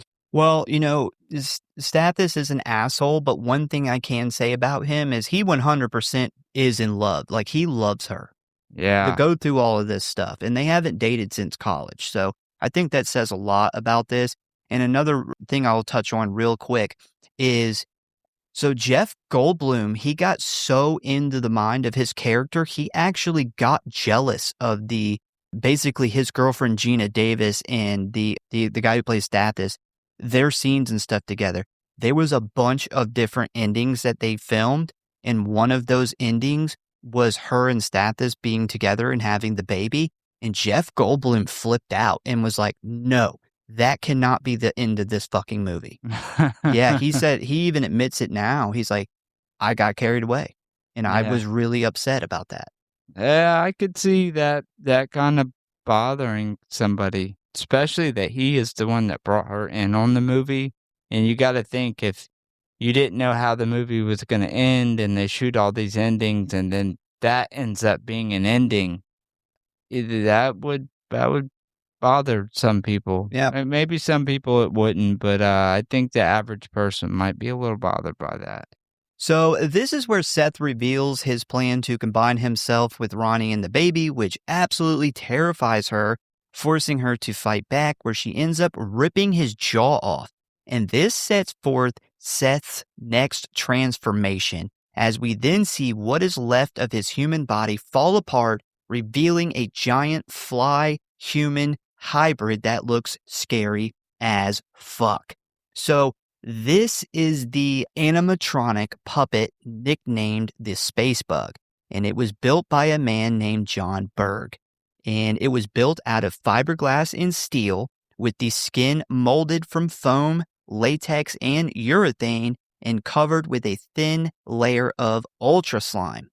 And one really interesting fact about this scene in particular is, after their metamorphosis, real adult flies break out of their pupa by inflating their heads to crack the shell open, which is exactly what happens to Seth's head during this transformation.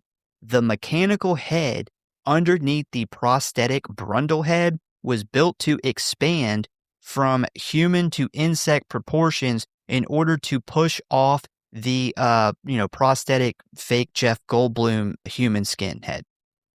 Yeah, this is the climax of the movie by far. This is the number one effect in the whole thing. Yep. And I love the jaw ripping off as much as I love the fucking insect busting out. But this is the one thing that, if you've only seen this movie one time, this is the scene that you remember. Yeah. This is like, if you're not sure if you've seen this movie and somebody explains this is when you're like, oh yeah, I have seen that movie. Mm-hmm. Like, if you don't remember anything else, you are going to remember this. To me, like, this the scene in The Thing where the fucking guy's head turns into a spider, and then in Ticks where the guy turns into a giant tick. Like, growing up, those were my 3 fucking favorite special effects. Like, they were all amazing, and they're all involving weird creatures busting out of human bodies. But they're Yeah. all done so fucking good, dude. Yeah, Ugh. I mean, it's, I mean, that is the shining star of body horror. Yeah. It is the reason that a movie like The Substance, which was not outside of, the body horror side of it, a scary movie at all, but why a movie like that does so well. And it's just there's something in our brains that the idea of, like, a parasite or something busting out of the human body is just so fucking just Horrifying, yeah. skin crawling. Yeah.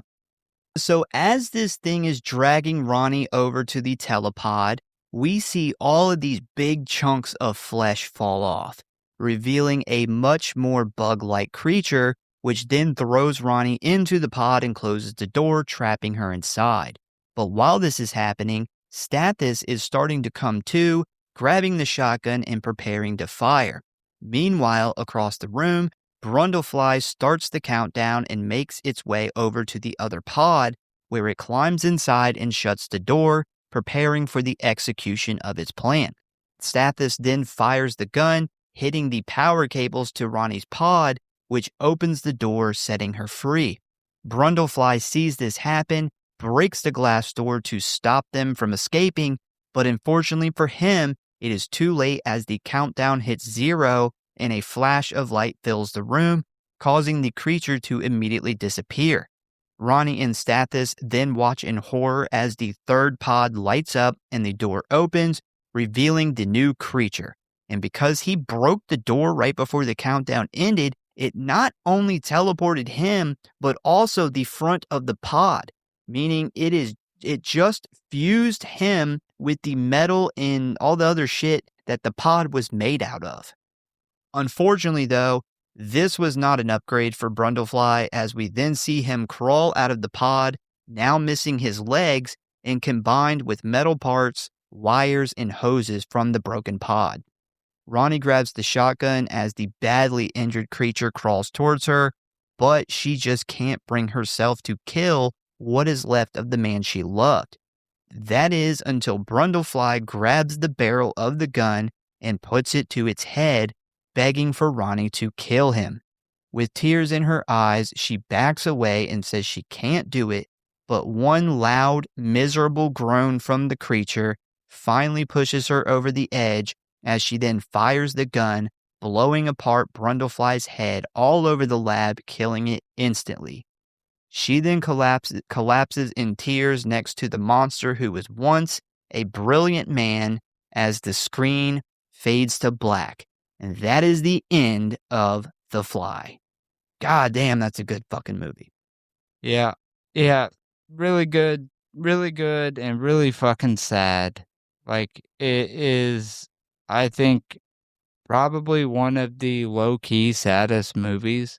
Like, when you think of him pushing the shotgun up to his head and her just being so in love with him, not being able to do it and to put him out of his misery. Yeah, man. This is really, really, really fucking sad. Despite how he resembles nothing, absolutely nothing of the person he was, she can't shoot him because she can still see that tiny bit of Seth Brundle in there. That's Yeah. crazy. I got some interesting facts I'll run through here real fast. So this is actually what I was talking about, saying you were really close earlier. So Brundle actually goes through all 5 stages of grief in the film. Starts with denial. He refuses to believe anything is wrong. Then he goes to anger. He becomes short-tempered. Then he goes to fear. He is afraid as his body starts to deteriorate. Then he goes to bargaining. He attempts to change the outcome by fusing with another person. And finally, acceptance. He begs for death. That whole thing, they wrote that whole character based off of these 5 stages of grief. Yeah. Yeah, and I love that they added that detail in there because everybody who's had a family member who's passed a couple years ago, like a year and a half ago, we had a great aunt who was really close with my daughter, and she passed from cancer. And, she would the last couple of times I actually spoke to her, she talked about, when she got better and got out of the hospital, we were all gonna go have this big dinner, and she couldn't wait to take Iris, and then my youngest was a newborn at the time, and she was like, We're all gonna be there together, and it's gonna be amazing."